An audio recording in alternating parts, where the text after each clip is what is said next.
And welcome back into the holiday edition of the Better Half Hour. Do I have a special treat for you? We're talking a professional sports bettor, people. The man co-hosts a podcast with Chad Millman of the Action Network. It's called The Favorites. My man, my friend, Simon Hunter in the building. Simon, happy holidays, my friend.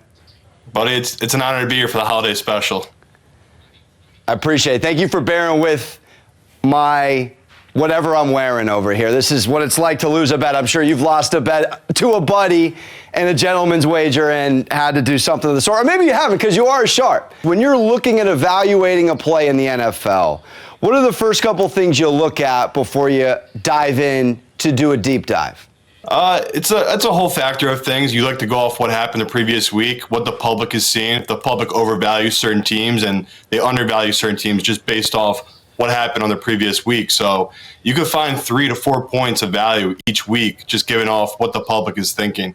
And that is how I make my big money. Taking big money lines, taking big dogs. That's where the value is always going to be for a professional bettor.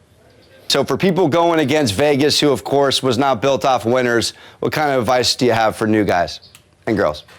My first advice would be you know nothing. You think you know, but you don't. And that's why Vegas exists. They're built off losers. And the biggest advice I always give to people is money management. You don't ever want to chase. You always want to make smart bets. Don't take emotion out of it.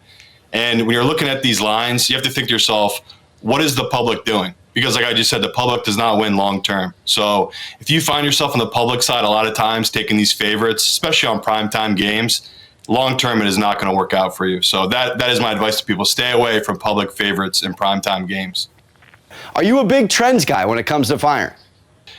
I honestly don't go off trends too much, but I'm one of those, if there's multiple trends all going towards one team and I'm on the other side, I might take a zero off one of my bets. Instead of betting 10K, maybe I'll just put 1,000 on it. Just for the simple fact, trends work out. People make livings betting trends. So if you're a bettor and you want to be lazy and you just want to go off trends, you can make good money doing it. It's a simple way to make money. Again, money management's part of that. You need to be able to smart better.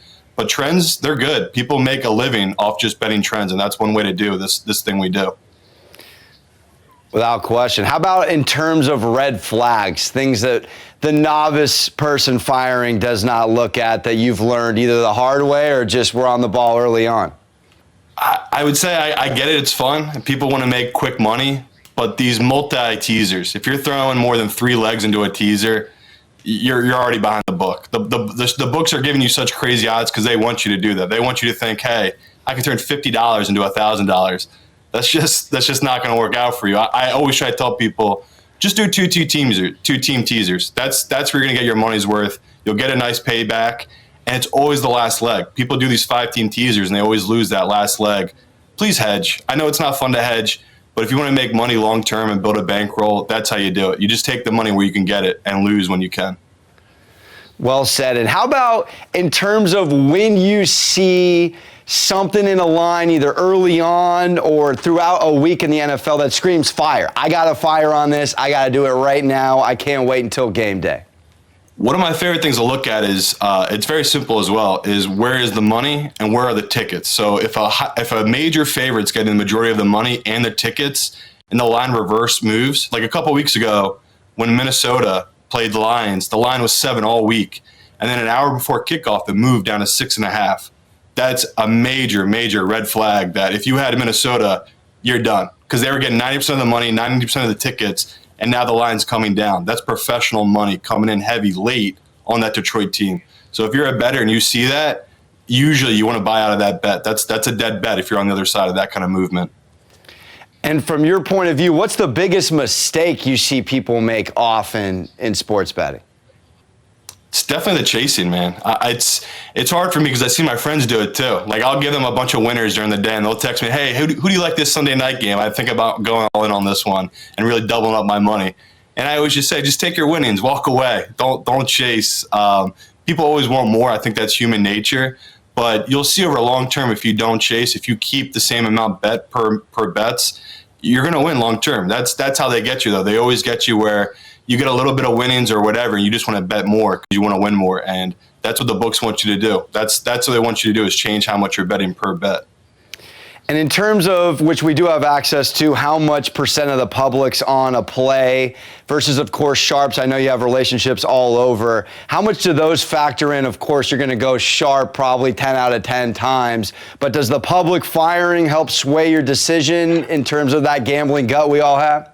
It all depends on the matchups, right? There's sometimes I do go against the professionals. Chalk does win. 40% of the time, the public does win. But like you just said, 60% of the time, the pros win. That's why I usually slant towards the pro side. I want to be on that greater than that number. So when I'm looking at lines, my favorite thing is to take big dogs and big dog money lines. It's ever since the legalization of gambling across America, these lines have been bumped up, 2 to 3 points every week. And if you just take it over a season, especially this season we're going through right now, you're making really good money taking these underdog money lines. Again, you take the spread, you take the points, but you sprinkle a little bit on the money line. Just always put a little bit on there to eat away at that juice you're paying for each bet. So that is one of those things I'm always looking for.